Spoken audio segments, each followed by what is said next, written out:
नमस्कार. आज जागतिक रंगभूमी दिन, त्यानिमित्त तुम्हाला सगळ्यांना मनपूर्वक शुभेच्छा. आणि या निमित्तानं मी तुमच्याशी एक साधारण 10 नाटकांबद्दल बोलणार आहे.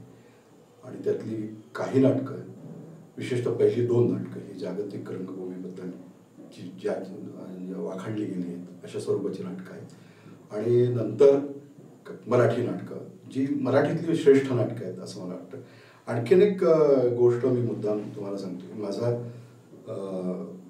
आजचा जो केंद्रबिंदू असेल, ज्याच्यावर माझं भर असेल, ते म्हणजे 60 मराठी नाटक आहे, पण त्याचा सामाजिक सांस्कृतिक वेध असं साधारणपणे आहे. आणि त्यातलाही एक सूक्ष्म पैलू जे आहे त्याच्याबद्दलचं माझं विवेचन असेल. आणि ते असं असेल की आपण जीवनातलं समतोल तत्व आणि त्या साधू पाहणाऱ्या नाट्यकृती ज्या आहेत त्याच्याबद्दल मी तुमच्याशी बोलेन. समाजात समतोलाची प्रक्रिया सुरू राहावी यासाठी झोका देणाऱ्या, प्रसंगी धक्का देणाऱ्या एक प्रकारचं सांस्कृतिक सामाजिक परिष्करण,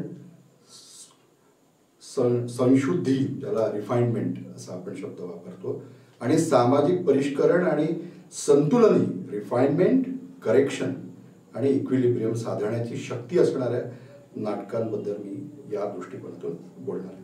आता आज जागतिक रंगभूमीचा संदर्भ लक्षात घेतात. जागतिक कीर्तीच्या 2 आणि बाकीच्या मराठी, त्यात सॉक्रेटिस सारखी पण व्यक्तिरेखा आहे जी जागतिक पातळीवर आपल्याला महत्त्वाची म्हणते. आणि त्यातून पहिलं नाटक आहे बर्टोल्ट ब्रेख्त याचं गॅलिलिओ. आणि संस्कृतीच्या प्रवाहात काही अशा कलाकृती आणि अशा व्यक्ती निर्माण होतात ज्यामुळे समाजाचा एका बाजूला झुकलेला कल पुन्हा वस्तुनिष्ठतेकडे परततो. जनमानस हळूहळू का होईना पुनर्विचार करायला लागतो. काळाच्या पुरोगतीबरोबर ती कलाकृती, व्यक्ती, कलाप्रकार, त्याचे उपप्रकार यांचं सामाजिक आणि सांस्कृतिक व्यवहारातलं महत्त्व लक्षात येतं. अशा कलाकृती एक प्रकारचं सामाजिक संतुलन निर्माण करतात. आता गॅलिलिओ या नाटकामध्ये प्रस्थापित समाज व्यवस्था, धर्मसत्ता विरोधात असतानाही विवेकनिष्ठेला प्रमाण मानणारा गॅलिलिओ, त्याची मानवी दुर्बलता आणि वैगुण्यासह प्रेरक शक्तीसारखं काम तो करतो. नाटकाच्या शेवटी गॅलिलिओनं आपल्या पृथ्वीच्या भ्रमणाबद्दलचे सिद्धांत मागे घेतलेत असा तपशील येतो. पण तोपर्यंत त्याने फेदेरझोनी आणि आंद्रिया या शिष्यांमध्ये विवेकनिष्ठा, विज्ञाननिष्ठा रुजवलेली असते. तडजोड करून गॅलिलिओनं आपली कातडी बचावली असं समजणाऱ्या आंद्रियानं भेकड कुत्तरडे, तुम्ही कातडी बचावलीत अशा शब्दात आधी धिक्कार केला आहे. पण पुढे गॅलिलिओ आणि आंद्रिया एकमेकांची बाजू बदलून घेतल्यासारखे युक्तिवाद करताना बोलतात असं आपल्याला दिसतं. आंद्रिया म्हणतो, 1633 जेव्हा तुम्ही आपला सिद्धांत मागे घेतला तेव्हा माझ्या लक्षात यायला हवं होतं की अनाठायी राजकीय गुंतागुंतीत अडकून न पडता तुम्हाला आपले शास्त्रीय प्रयोग सुरू ठेवायचे होते. गॅलिलिओ म्हणतो, बघा काय म्हणतो, मी शब्द मागे घेतले कारण मला शारीरिक यातनांची भीती वाटली. आपल्या मनात संभ्रम निर्माण होतो की आंद्रियाचं म्हणणं खरं की गॅलिलिओचं खरं, पण दोघांचंही खरं असू शकतं. नंतर दीर्घ स्वगताच्या वेळी गॅलिलिओ म्हणतो, मी माझ्या पेशाला बट्टा लावला. मी हे जे केलं तसं करणाऱ्या माणसाला या विज्ञानाच्या क्षेत्रात जागा नाही. गॅलिलिओची शरणागती त्याला सत्यासाठी विषाचा प्याला पिणाऱ्या सॉक्रेटिसच्या तुलनेमध्ये खुजा करते ठरवतं. पण आंद्रियानं त्याचं पुस्तक इटालीच्या सीमेबाहेर नेणाऱ्या कृतीमध्ये वास्तवदर्शी तसा सखोल प्रतिकात्मक अर्थ दडलेला असतो. व्यक्ती म्हणून गॅलिलिओ पराभूत झाला असला तरी त्याचं स्पिरिट, चैतन्य, जीवन चैतन्य मात्र देशाच्या सीमा ओलांडून जगभर पसरणार आहे. म्हणूनच आपण त्याच्या नाटकाबद्दल आज बोलतो. ब्रेख्तनं या नाटकात एक हिरोईक नायक निर्माण करण्याऐवजी मानवी पात्रांचा त्याच्या मर्यादांसह वापर करूनही मानवी संस्कृतीचा संक्रमण काळ साकारला आहे, ट्रान्झिशन पिरियड जो आहे. आणि तो सुद्धा एका नव्या जगाच्या सकारात्मकतेसह इथे नाटकाचं समतोल तत्व दिसतं. नाविन्याला प्रस्थापिताकडून, सनातन्यांकडून प्रखर विरोध झाल्याचं जगभरच्या इतिहासात दिसून येतं. नायक हा नाटक हा प्रखर विरोध पत्करूनही संघर्ष करत राहणाऱ्या माणसाची कहाणी सांगतं, हे नाटकाचं वैशिष्ट्य. दुसरं मॅक्सिम गॉर्कीचं द लोअर डेप्थ हे जागतिक रंगभूमीवरचं महत्त्वाचं नाटक मानलं जातं. ते त्यातील वाङ्मयीन गुणवत्तेबरोबरच सार्वत्रिक आवाहकतेसाठी अत्यंत हलाखीच्या वेदनादायी स्थितीत राहणारी माणसं, यातील माणसं कशासाठी जगतात असा प्रश्न निर्माण झाला असतानाच आपलं जीवन नव्या जीवन जाणीवेनं अर्थसमृद्ध होईल असं उत्तर ते आपल्याला ओंजळीत टाकतात. स्वतः गॅलिलिओनं भटकले पण खूप अनुभवलं होतं. जणू पाताळात राहणाऱ्या माणसांच्या साथीनं स्वर्गीय सूर लावला होता. काफकाने असं म्हटलंय, नरकाच्या रसातळाशी जे राहतात त्यांचाच स्वर स्वर्गीय असतो, असं काफकानं म्हटलंय. त्याचा अनुभव जणू या नाटकात येतो. आणि गॉर्कीचाच, ज्याला आपण रायटर्स व्हॉइस म्हणतो, त्याचं पात्र एक असं आहे लुका. गॉर्कीचाच आवाज वाटावा असं लुका नावाचं एक पात्र या नाटकात आहे. तुरुंग माणसाला काही चांगुलपणा शिकवत नाही, माणूसच शिकवतो त्याला. होय, माणूसच माणसाला भलेपण शिकवेल, अगदी साधा आहे असं त्यात लुका म्हणतो. आणि लुका त्याच्यातला हा विश्वास एका अर्थी त्याचं जीवनसार साचिन म्हणून एक त्यात व्यक्तिरेखा आहे, साचिनकडे संक्रमित करतो. हा साचिन म्हातारा लुका निघून गेल्यावर पुढे इतरांना सांगतो. म्हातारा स्वतःच्या नजरेनं बघतो. एकदा मी विचारलं होतं, आजोबा लोक कशासाठी जगतात? अधिक चांगलं जगावं म्हणून तर ते जगतात असं सांग. पोरा, म्हणून ते जगतात असं उत्तर त्यांनी दिलं. म्हणूनच, आणखीन पुढे तो सांगतो, म्हणूनच प्रत्येकाचा आदर केला पाहिजे. प्रत्येकाचा आदर करणं का महत्वाचं आहे असं ते त्या ठिकाणी उत्तर दिलं. संस्कृतीच्या या तळघरात, हे एक प्रकारचं लोअर डेप्थ नाटकाचं नाटक आहे. संस्कृतीच्या या तळघरात माणसाला कधी असत्याचा आधार का घ्यावा लागतो याचं निखळ सत्य लुका म्हणतो. सत्य सत्य म्हणतोस तू, ते काही नेहमीच उपयोगी नसतं आजारी माणसाला. सत्य समजलं की माणसाच्या आत्म्याचा आजार बरा करता येतो का? होतोच असं नाही. हाच नरकाच्या तळाशी लागलेला स्वर्गीय स्वर आहे. आपण मगाशी जो म्हणालो, हाच तो स्वर आहे. हे संपूर्ण नाटक मला एक सोशिओ कल्चरल करेक्शन आहे असं वाटतं. म्हातारा आपल्या नजरेनं बघतो या विधानात फार मोठा अर्थ दडलेला आहे. अक्षर, ध्वनी आणि त्याचा अर्थ हे त्रिकूट एका दृष्टीनं कायम तर एका दृष्टीनं सदैव पालटणारं असतं असं संस्कृतीच्या मोठ्या भाष्यकार, भारतीय संस्कृती इरावती कर्वे यांनी म्हटलं आहे. या दोन्ही नाट्यकृती ज्या आहेत या अशा त्रिकुटाच्या साह्यानं स्वतःच्या नजरेनं बघण्यास आपल्याला शिकवतात. गॅलिलिओचं तर सारं जीवनच स्वप्रज्ञेनं नवी वाट निर्माण करण्यात संपलं. काही व्यक्तींचं सारं आयुष्य जणू सोशल इक्विलिब्रियम साधण्यासाठी झालेलं असतं. उदाहरणार्थ Gautam Buddha, Socrates, Tolstoy, Gandhi, Ambedkar, Nelson Mandela, Damodar Kosambi, रंगकर्मी आर्थो, सीमांत बोआ आणि सॉक्रेटिस. सॉक्रेटिस हा मानवी संस्कृतीच्या इतिहासातला स्पिरिच्युअल मॉरल पॉइंटर आहे. तो आपल्या सगळ्याची चिकित्सा करत असतो सारखा, तो कायमच आहे आपल्याबरोबर. जो सर्व काळामध्ये संस्कृतीच्या इतिहास चिकित्सेची प्रक्रिया सतत जागी ठेवतो. म्हणजे तो असण्यानं आपली ती प्रक्रिया आहे ती सतत जागी असते. म्हणून मी आता मराठी नाटकाकडे वळतो आणि त्या नाटकाचं नाव आहे सूर्य पाहिलेला माणूस. त्याचा दिग्दर्शक अतुल पेठे आहेत. अतुलने आपल्या याच्यामध्ये टिपणात काय म्हटलं, हे नाटक आम्हाला सॉक्रेटिसच्या जीवनावर नको होतं. सॉक्रेटिसला केंद्रस्थानी ठेवून त्यानं मांडलेल्या कालातीत तत्वांना आम्हाला आमच्या संवेदनेनं भिडायचं होतं. सूर्य पाहिलेला माणूस या नाटकाचा कथानक काळ म्हणजे प्लॉट टाइम, सॉक्रेटिस जन्माला तो काळ नव्हे तर सगळ्या मानवी संस्कृतीचा काळ हा नाटकाचा कथानक काळ आहे. कारण नाटकाची जी गुहेतली ही जी चार माणसं आहेत ही कुठल्याही काळात सत्याचं सूर्यदर्शन होण्यासाठी अविरत प्रयत्नरत असणारी माणसं आहे. आणि सॉक्रेटिस हा केवळ माणूस नव्हे तर आयुष्यभर सत्य शोधाच्या वाटेवर निर्भयपणे आपल्याला गवसलेल्या सत्याचा उच्चार करणारा आणि प्रत्यक्ष आयुष्यात अशक्यपाय वाटणारी जीवनशैली आचरण करणाऱ्या मानवी जीवन चैतन्याचं नाव आहे सॉक्रेटिस. हा या नाटकातला छोटासा कालखंड पहा. सॉक्रेटिस तो बोलत असता रंगमंचाच्या मागील बाजूस बोलल्यासारखं दृश्य दिसू लागतं, अशी रंगसूचना आहे. ही बघा गुहा, सर्व मानवजात इथं वास्तव्याला आहे. व्यक्ती 3 म्हणतो, क्षमा करा, मला एक प्रश्न आहे. त्याला दिसलेला सूर्य, तुम्हाला दिसलेला सूर्य आणि मला दिसलेला सूर्य वेगवेगळा असला तर? सॉक्रेटिस म्हणतो, असे सूर्य पाहणारे लोकच गुहेच्या या भागात येतात. विवेकानंच या सर्व सूर्यांचं ज्ञान एकत्र होऊ शकतं. खरा सूर्य कळत राहतो हळूहळू आयुष्यभर. या संरचनेच्या दृष्टीनं रंगमंचीय कालयंत्र, मी त्याला थिएट्रिकल टाइम मशीन असं या नाटकाला म्हणतो. तर रंगमंचीय कालयंत्र आहे ते एक प्रकारचं.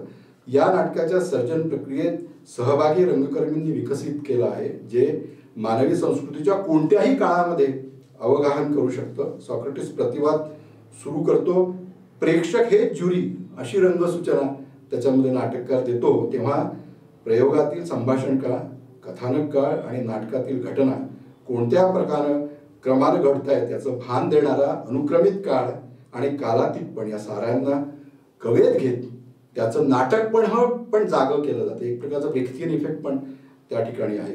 सॉक्रेटिस हे मानवी वंशाच्या इतिहासातील एक असं चिकित्सा केंद्र आहे, जी सर्व काळात मानवी संस्कृतीच्या चिकित्सेची प्रक्रिया जागी ठेवते. त्याच्या चैतन्य तत्वापासून निघालेली सत्य किरणं प्रत्येक युगातील सत्याग्रहीला, प्रतिभावंताला नवा प्रकाश दाखवत असतात. नूतनशील सॉक्रेटिसची कालातीत गोष्ट सूर्य पाहिलेला माणूस साकारते. आताही आपण बघू शकतो जीवनाच्या रंगमंचाच्या सत्याच्या प्रकाशात झळाळून निघालेला सॉक्रेटिस. सूर्य पाहिलेला माणूस या नाटकामध्ये सॉक्रेटिस बद्दल लिहिल्या गेलेल्या ज्या पुस्तकाचा आधार आहे ते पुस्तक आहे वसंत पळशीकर या विचारवंतांचं सत्याग्रही सॉक्रेटिसचे वीर मरण. हे अत्यंत महत्त्वाचं पुस्तक आहे आणि हे कमल देसाईंना त्यांनी भेट दिलं होतं आणि कमल देसाईंनी ते मला दिलं. हा एक त्याच्यात संदर्भ आहे. पळशीकर यात म्हणतात, उत्तर आयुष्यात सॉक्रेटिस दारिद्र्यात राहिला. प्रगल्भ नागरीचे संस्कृतीचे वैभव मिरवणाऱ्या सुस्थितीतल्या आणि काव्यशास्त्र विनोदात रमलेल्या अथेन्सच्या तरुण प्रौढ नागरिकांना सॉक्रेटिस हा एक त्यांच्या करमणुकीसाठी कायम उपलब्ध असलेला विदूषकच सकृत दर्शनी राहिला असला पाहिजे. आता असा तत्वज्ञ विदूषक परंपरेचा सत्वांश असलेला आणि अस्सल भारतीय पार्श्वभूमी असणारा विलक्षण नायक मराठी भारतीय रंगभूमीवर अवतरला तो चित्र्यम खनलकरांच्या 1-0 बाजीरावमधील प्रसंगात, बाजीरावच्या रूपामध्ये. गेली 30-31 वर्षांहून जास्त काळ झाला या साहित्यकृतीनं माझा पाठलाग केलेला आहे आणि एखाद्या निद्रिस्त ज्वालामुखीसारखा तो आहे. विशेषतः त्यातला बाजीराव नट रंगकर्मी अशा अनेकांना या नाटकानं चक्रावून टाकलाय. काहीतरी खूप मौलिक पण अनेक पातळ्यांवर आवाक्यात न येणारं, सृजनाच्या अन्वयार्थाच्या वाटेवर आव्हान देणारं, दमवणारं, साचे उलटे पालटे करून टाकणारं असं खूप सारं त्या नाटकात आहे. खानोलकरांनी हे नाटक रंगायच्या मंडळींसमोर जेव्हा वाचलं ना तेव्हा माधव पाटवींनी ते काम केलं होतं आणि त्यांनी हे नोंदवून ठेवलेलं आहे. सत्यकथेच्याच एका अंकामध्ये वाचन सुरू झालं आणि आरामात बसलेली मंडळी हळूहळू सरळ व्हायला लागली. एका आगळ्या चैतन्यानं भारावून जाऊ लागली. नाटकाचा हिरो असा असू शकेल असं स्वप्नातही जाणवलं नव्हतं. गलथान, गबाळा, उलट्या खोपडीचा, तरेवाईक पोषकातला पण आभाळा एवढ्या हृदयाचं नायक. माधव पाटवे पुढे खानोलकरांबद्दल लिहितात, एका कवी हृदयानं रंगभूमी माध्यमात गरुड झेप घेऊन मराठी रंगभूमीची काव्यात्म नाटकाची तहान भागवली होती. हे वर्णन आपल्या वाङ्मयीन संस्कृतीची पण चिकित्सा करणार आहे. खानोलकरांचं 1-0 बाजीराव या नाटकाचं एक महत्त्वाचं वैशिष्ट्य म्हणजे त्याच्यातली संहिता आणि उपसंहिता म्हणजे टेक्स्ट आणि सबटेक्स्ट यांचा आंतरक्रियेतून जो प्रतिकात्मक अर्थ उमलतो त्याच्यात तिथे ते दिसतं. खानोलकर बाजीरावांचं व्यक्तिमत्व कसं रेखाटतात पहा. बाजीराव येतो, साधारण ठेवणा माणूस, डोक्यावर हॅट, एक हाती वेडीवाकडी काठी, दुसऱ्या हाती व्हायलिन केस, अंगावर बेंगरूळ सूट काळा, डोक्याला गंध वगैरे थाटात उभा, बाजीरावाच्या व्यक्तिरेखेत नाटककार जगण्यातील सगळा अंतर्विरोध ठासून भरतोय. विलास सारखे मोठे समीक्षक, प्रज्ञावंत, जगभरचा वाङ्मयाचा अभ्यास केलेले समीक्षक या संदर्भात, काठीच्या संदर्भात आजवरची सारी युद्ध या काठीबरोबरच झाली असं इंटेलेक्च्युअल लेखन मराठीत काहीही नाही, असं सारंगांचं त्यावरचं भाष्य, असं काहीही इंटेलेक्च्युअल नाही. आता हे का बरं असते म्हणतात. पुढे बाजीराव अत्यंत गंभीर होऊन हातातल्या व्हायलिनच्या केसकडे पाहत म्हणतो, ही स्वरांची शवपेटी कुठे ठेवू.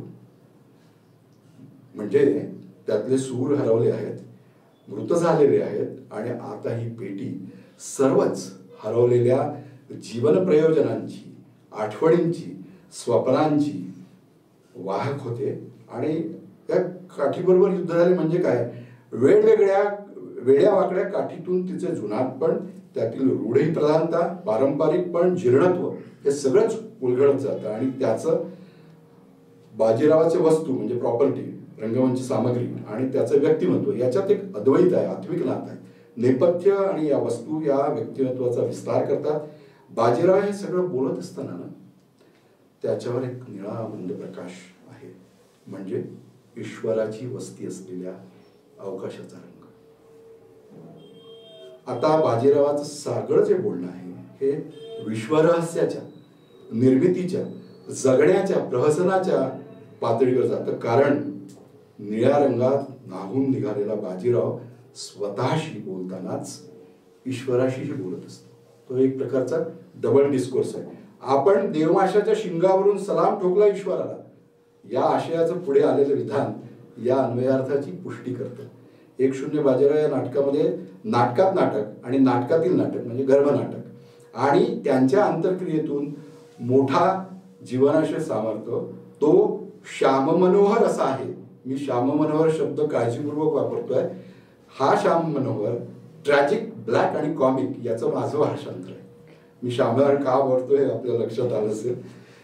नाटकाच्या शेवटी बाजीरावाचा मृत्यू होतो. त्या दृश्याबद्दल माधव वाटवे सांगतात, बाजीराव मरणाचे नाटक करतोय अशा समजुतीनं खदाखदा हसणारे नाटकातल्या नाटकाचं प्रेक्षक म्हणून रंगायनचे प्रेक्षक अवाक व्हायचे आणि ट्रॅजिक कॉमिक यांच्या चिमटीत सापडलेल्या आयुष्याच्या अनुभूतीने अवाक होऊन घरी जायचे.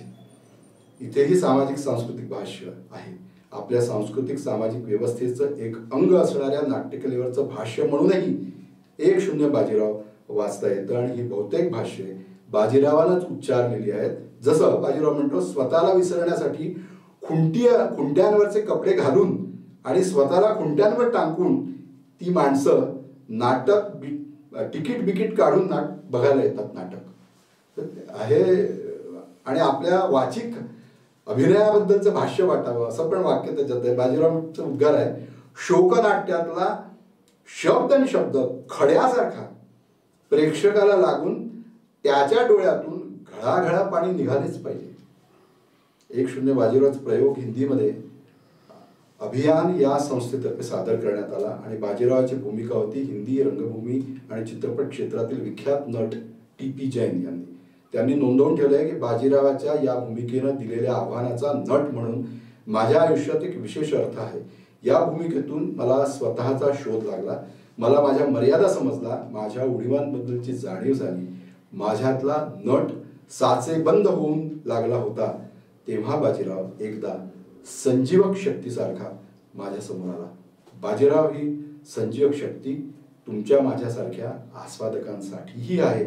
कला संस्कृतीचा प्रवाह मोकळा करणारी आहे. पाश्चिमात्य नाटकांकडे झुकलेला तोल अस्सल भारतीय नाटकाकडे वळवणारी समतोल शक्ती या उत्तुंग नाट्यकृतीमध्ये आहे.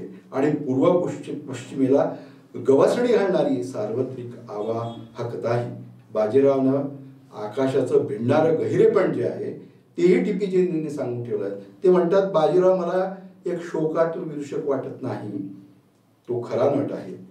प्रत्यक्ष सृष्टी निर्मात्याशी बरोबरीने बोलण्याचे धारिष्ट्य त्याच्यापाशी आहे असा कला निर्माता. नोबेल पारितोषिक विजेता तत्वज्ञ अल्बेर काम त्यांनी असं सांगून ठेवलं आहे की बंडखोर ईश्वर नाकारत नाही, ईश्वराशी फक्त समानतेच्या नात्यानं बोलतं, असं असतं बंडखोर. बाजीरावाची मेटाफिजिकल शक्ती, म्हणजे याला मेटाफिजिकल शक्ती हे द रिबेल हे कामूचं पुस्तक आहे, त्याचा रेफरन्स आहे, इतकी मोठी आहे. परतत्वात्मक मराठीमध्ये त्याला शब्द वापरला जातो, मेटाफिजिकल. आता भारतीय रंगभूमीला एक नवं नाटक देणारी महत्वाची भूमिका असलेल्या विजय तेंडुलकर यांच्या नाटकाकडे शांतता कोट चालू आहे.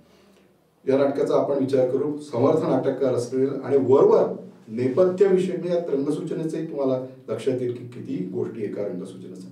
रंगसूचने संस्कृतीच्या किती अंगांना स्पर्श करतो याचा प्रत्यय येतो.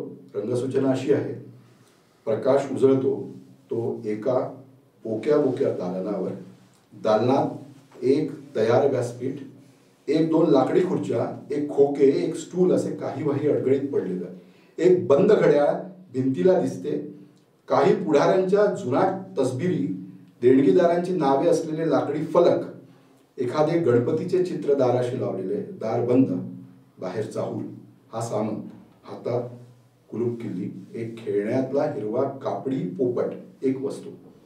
आता हे विश्लेषण बघा, याचं विश्लेषण मी केलेलं.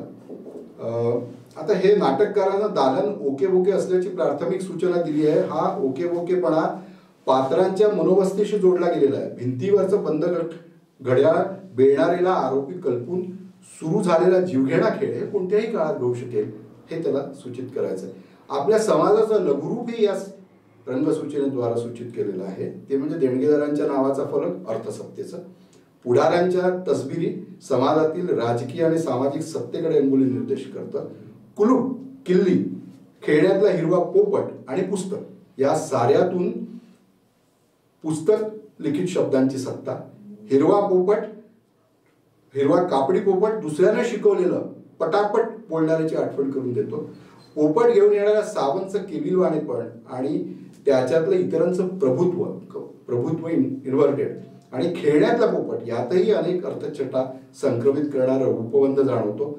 भिंतीवरचे बंद घड्याळ बेणारेला आरोपी कल्पून जीवघेणा जो खेळ सुरू झालेला आहे हा जो अन्वयार्थ आहे त्याला पुष्टी देणार, आणि ती काय म्हणते ते पहा. हे 20व्या शतकाच्या सुसंस्कृत माणसांचे अवशेष पहा, कसे एकेकाचे चेहरे रानटी दिसत आहेत, त्यांच्या ओठांवर झिजलेले सुंदर सुंदर शब्द आहेत, पोटात अतृप्त वासना आहेत. आपल्या प्रेरणेला प्रमाण मानून जगू पाहणाऱ्या बेणारेचं स्वगत मराठी रंगभूमीवरचा अत्यंत समर्थ रंगाविष्कार आहे. इथून आपण एकदम जागतिक संदर्भाकडे जाऊ. द सेकंड सेक्स या ग्रंथात निष्कर्ष रूपात एक महत्वाचं विधान आहे.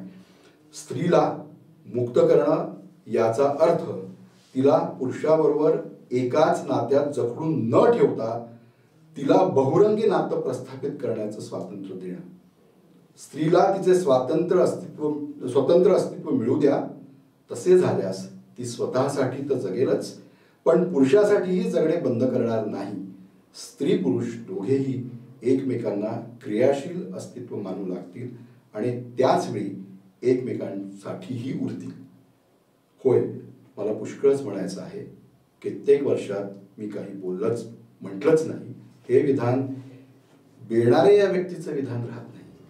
ते स्त्रीत्वाच्या उपसंस्कृतीला अभिव्यक्त करणारं महाविधान आहे.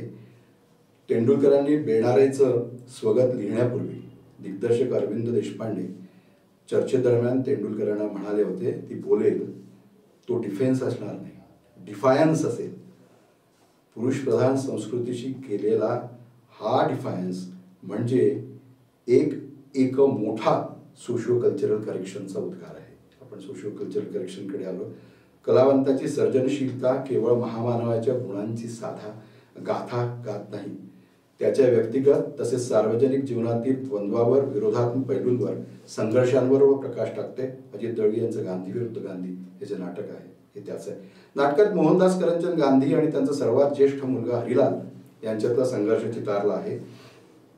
हे नाटक पाहिल्यानंतर पहिल्यांदाच जनमानस जो आहे तो हरिलालच्या बाजूनेही थोडासा विचार करायला लागला, हे सत्य आहे. मूलतः आध्यात्मिक जीवनशैली स्वीकारलेल्या गांधींच्या विरोधात्म असणाऱ्या भौतिकता प्रधान जीवनशैलीचा हरिलाल वाहक आहे आणि सर्व पातळ्यांवरील अपयशानं त्याचं वाहकत्व झाकळून घेतलं आहे. अशी ही भावना हे नाटक झाकळून टाकलंय, अशी ही भावना नाटक निर्माण करते. या नाटकाच्या शेवटी दोघांच्या मृत्यूनंतरचं एक दृश्य आहे आणि ते मृत्यू झाले आहेत, दोघेही काळाच्या नदी पल्याड गेले आहेत, परंतु त्यांचा चैतन्य रूपातला संवाद सुरू आहे हे दाखवण्यासाठीचं हे आहे.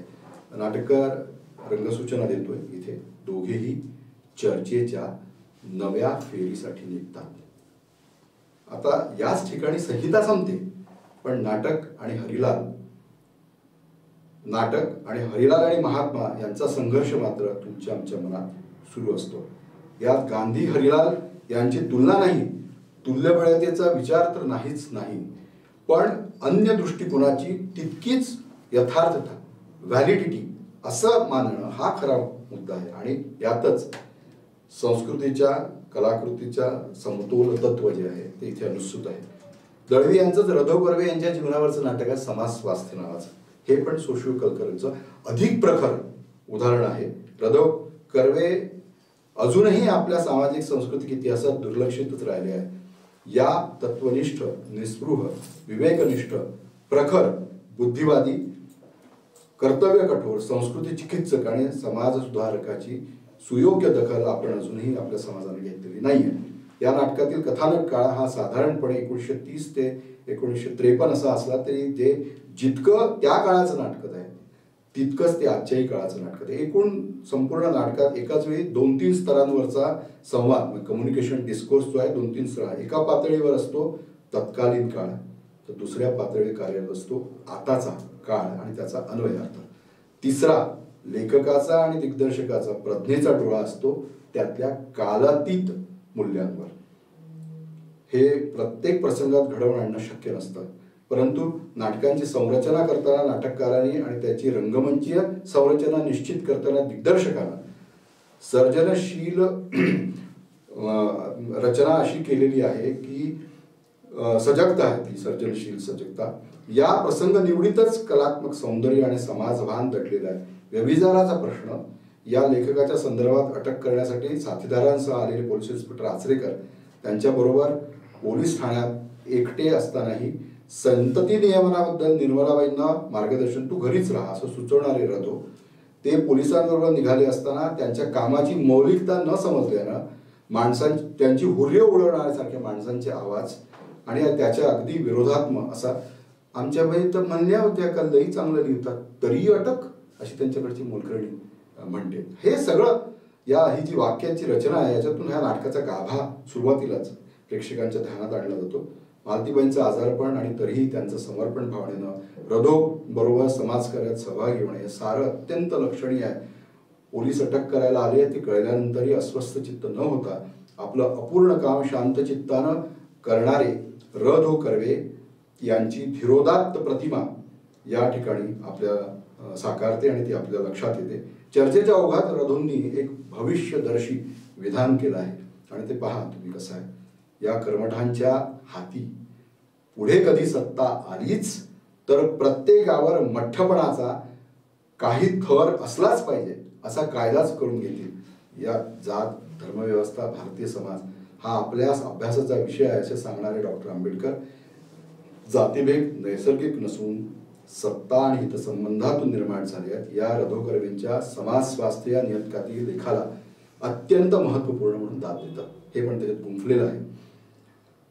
रधो कर्वे आणि डॉक्टर आंबेडकर यांच्या चर्चेत लेखनामुळे लोकांच्या भावना दुखावणं, वर्णसंकर, परंपरेचा नीट अर्थ न लावता येणं, मनुस्मृती, नाजूक भावनांच्या अतिरेकानं मिथकाचा अभ्यास करणं अशक्य होणं, मिथकातील व्यक्तींना ऐतिहासिक व्यक्ती मानला जाण्याचा त्याही मुद्द्यावरचा उहापोह आहे. समाजशास्त्र या नियतकालिकात प्रकाशित प्रश्नोत्तरांचं प्रातिनिधिक सादरीकरण वाटावं आणि त्याला एक सुनावणीचं रूप म्हणजे सुनावणीची वाट पाहत पाकड्यांवर बसलेले एकटेपण आविष्कृत करणारे रधो कर्वे, शेवटच्या खटल्यामध्ये वकील न घेणारे रधो कर्वे, पूर्वी रंगमंचाच्या एका टोकाला असणारी चौकट नंतर मध्यभागी येते आणि तिथून मग या सगळ्या दृश्याला एक सोशल एन्क्वायरी असं एक व्यक्तिविरुद्ध प्रस्थापित यंत्रणा असे एक युक्तिवादाला व्यापक रूप तिथे मिळतं. ही या नाट्यात्मक दर्शनाची काही बलस्थान आहे. इथे मगाशी आपण सॉक्रेटिसच्या खटल्यात तिथे प्रेक्षकच जुरी आहेत अशी जी रंगसूचना आपण बघितली त्याचं प्रत्युत्तर इथे पण आपल्याला येतं. नाटककार अजित दळवी आपल्या नाटकाबद्दल सांगतात, हे नाटक रधो कर्वेंच्या जीवनकार्याचा परिचय करून देण्यासाठी आहे असं म्हणण्यापेक्षा ते विवेकवादी माणसाचा आपल्याकडे जो छळ होतो आणि त्यामागे जे राजकारण असतं त्याबद्दलच आहे असं म्हणणं योग्य ठरेल, असं दळवींना आपल्या मनोगतामध्ये म्हटलं आहे. त्यांनी नाटकाला जोडलेल्या मनोगतामध्ये आजचा लेखक पेरुगल मुरुगनचाही संदर्भ दिला आहे आणि काळाची चौकट भेदणारे हे नाटक म्हणजे अनेक कहाण्यांचं सारथत्व धारण करून समाज म्हणून आपल्याला चिकित्सेकडे नेतं. विविध समाज घटकांच्या मनात कित्येक वर्षांपासून रुतून बसलेला गैरसमज दूर करून एका स्वच्छ निर्भेळ दृष्टिकोनातून अवतीभोवतीच्या परिस्थितीकडे पाहण्याचं शहाणपण आणखीन काही कलाकृती देतात. त्यातलं एक आहे दत्ता भगत यांचं वाटा पळवाटा.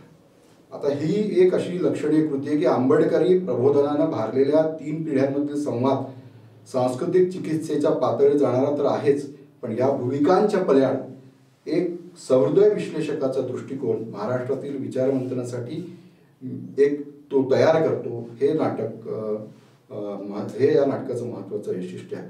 भारतीय समाजाला कित्येक वर्षांपासून विळखा घालून बसलेल्या जातीयतेचं, भेदभावाचं, पिळवणुकीचं, गांजवणुकीचं, अन्यायावर आधारलेल्या समाज व्यवस्थेतील दोषांचं भेदक दर्शन ही नाट्यकृती घडवतेच, पण अंतिमतः मानव्यावर आधारित समानतेचा उच्चार करते. या नाटकात दत्ता भगतांनी पात्रांना भूमिकांचं वजन दिलं आहे, तेही त्यांचं माणूसपण प्रस्थापित करून प्रत्येक माणसाच्या तडजोडीचा संभाव्य अवकाश पण त्याच्यामध्ये. माझ्या दृष्टीनं हे नाटक एक सामाजिक सांस्कृतिक परिष्करण, संशुद्धी आणि संतुलन साधणार आहे.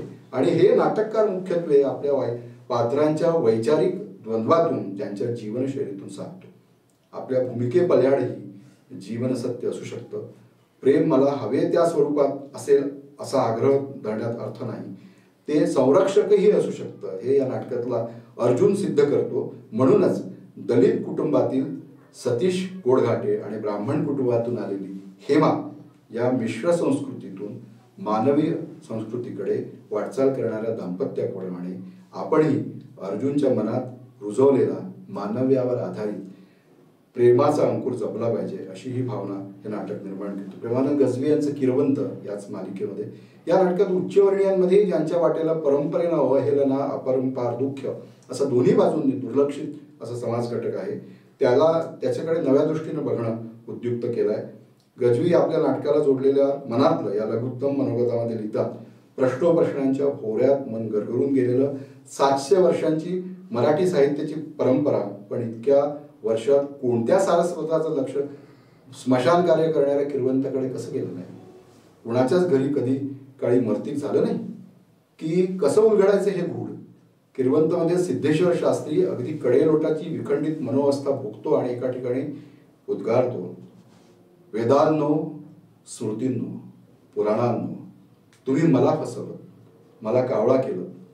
हे काय? माझ्या गळ्यात हा फास कुणी अडकवला? श्वास गुदमरतो माझा, काढा हा फास काढा, आणि जानवं काढून तो फेकतो.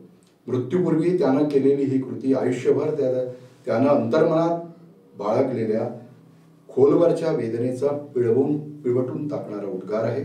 आणि तो अन्याय करणाऱ्या साऱ्या विधींना, मानव्य हरवून घेणाऱ्या परंपरांना आरोपीच्या पिंजऱ्यात उभा करतो. या नाटकाकडेही आपण सामाजिक, सांस्कृतिक आणि वाङ्मयीन परंपरेची चिकित्सा, आता चिकित्सा आहेच त्याच्यात, पण असंही नाटक आहे की ज्याच्यामध्ये या चिकित्सा प्रक्रियेलाच आपण आशयसूत्र केलेलं असं एक नाटक आहे. ते आहे मकरंद साठे यांचा आषाढवार.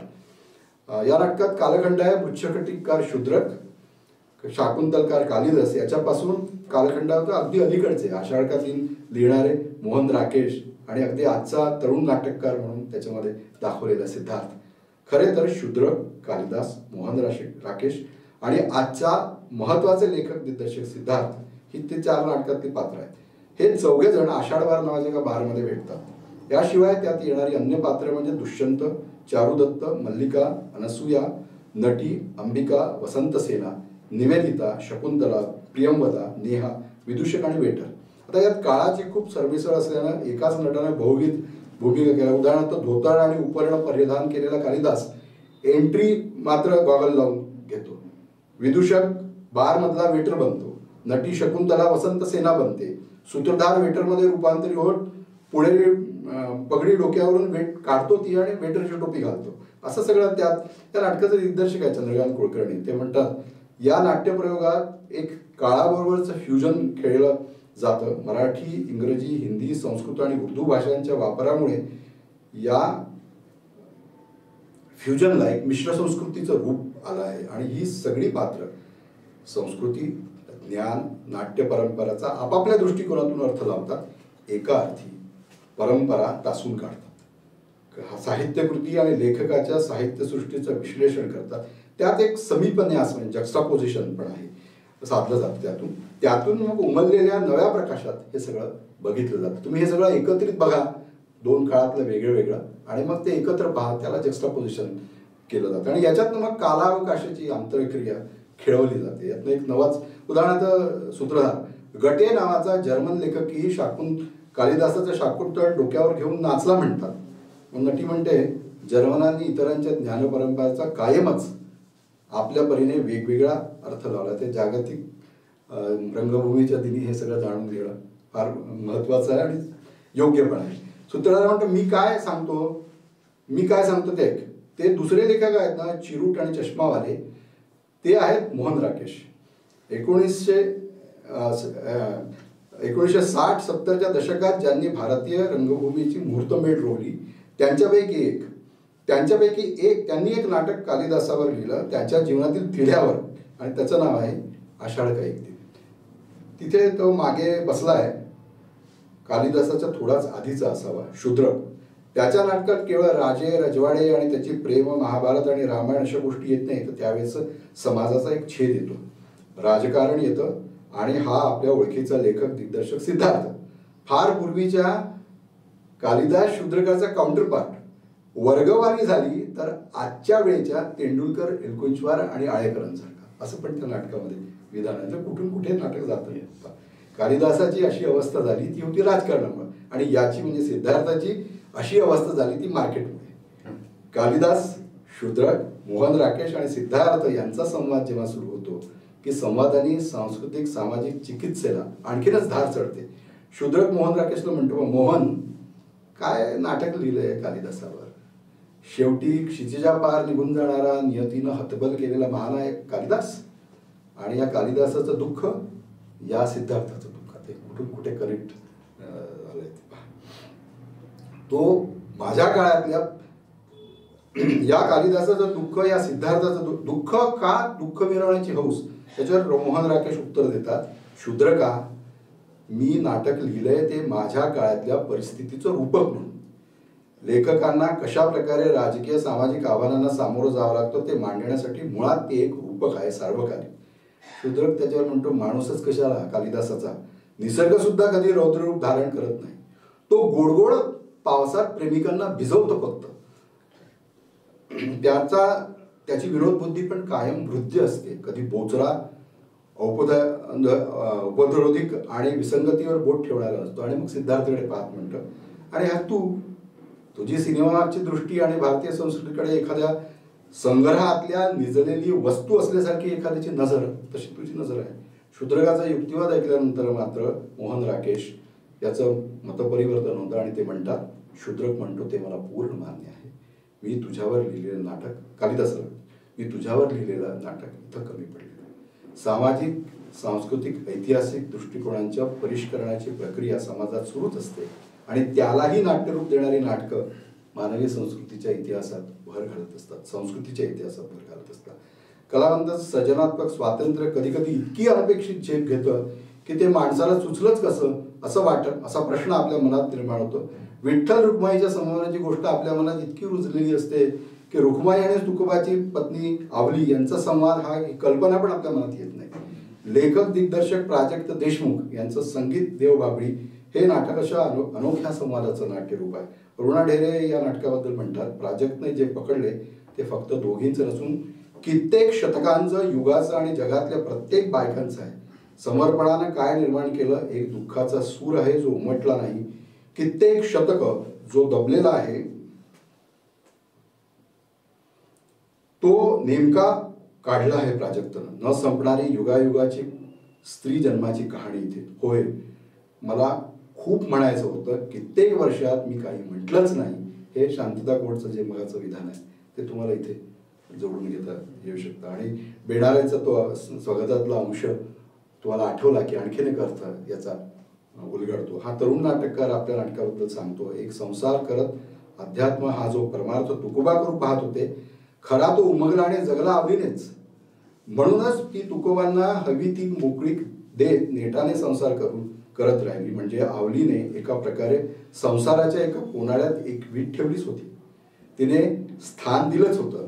तुकोबा मात्र आकंठ बुडून तहान भूक नातीगोती विसरून हळूहळू चैतन्य रूपाकडे वाटचाल करत होते. आणि दुसरं विठोबारायांचं जे भक्तांसाठी समर्पण होतं ते रुक्माईच एका अर्थाने पाळत होती.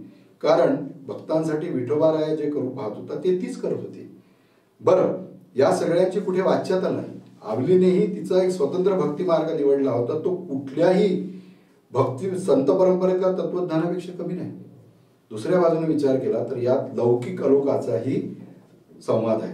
नाही नाही म्हणू ते स्तर इंद्रायणी मेली पार, स्वयंपाक घरास्तोवर आली, आता पाऊस झेलाय भांडी ठुली, तर स्वयंपाक कशात करावा बाई. अशा विधानातून आपल्या संसारामध्ये सगळं विश्व खेचून आणणारी आवली इथे आपल्याला दिसते.